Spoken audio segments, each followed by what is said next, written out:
بارہ پچھلی جمعے ہمارے محمد احمد صاحب نے یاد دہانی کرائی کہ آپ نے ایک سلسلہ شروع کیا تھا قرآن مجید کی آخری 10 سورتوں کا کہ کم از کم تو اس مفہوم کے ساتھ ہم اس سورت کو اگر یاد رکھیں ترجمہ اور تھوڑی سی تفصیل ہمیں معلوم ہو تو خدا کی قسم نماز پڑھنے میں مزہ آئے، پھر توجہ ادھر ادھر نہ جائے، ہم وطن انسان ان آیتوں کے اندر ایسے مدعو ہو جائے، ایسی یکسوئی نصیب ہو جائے کہ پھر خیالات کیا ہوتے ہیں، وسوسے کیا ہوتے ہیں، انسان ان خیالات اور وسوسوں سے بہت دور نکل جائے کہ وسوسے کیوں آتے ہیں، یہ خیالات کیوں ادھر ادھر پٹک جاتے ہیں، یہی ہے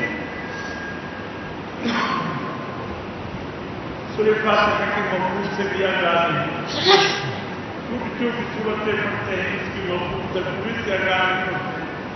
تو شیطان جہاں لے جائے تو اس کے ساتھ تیار ہوتے ہیں۔ اگر ان چھوٹی سی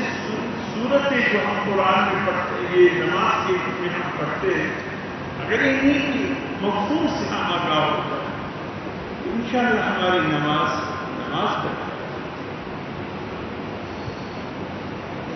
اور پھر عموماً یہ آخری 10 صورتیں جو سورہ فیل،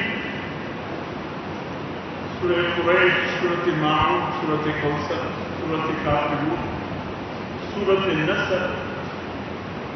سورۃ لہب، سورۃ اخلاص، سورۃ فلق، سورۃ ناس، اگر پورے قرآن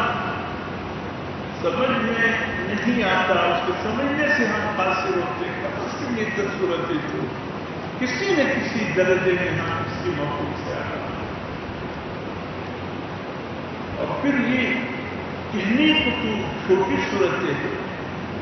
حقیقت یہ ہے کہ قرآن مجید کی یہ بہت بڑے انقلابی صورت ہے،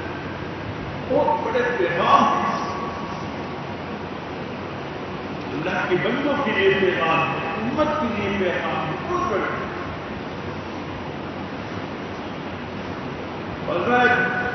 4 آیتوں پر مشتمل ہے، 5 آیتوں پر مشتمل ہے، 3 آیات پر مشتمل ہے، لیکن صرف اس کو نہ دیکھیں، اس کے مفہوم میں ڈوب کر دیکھو تو آپ کو پتہ چلے۔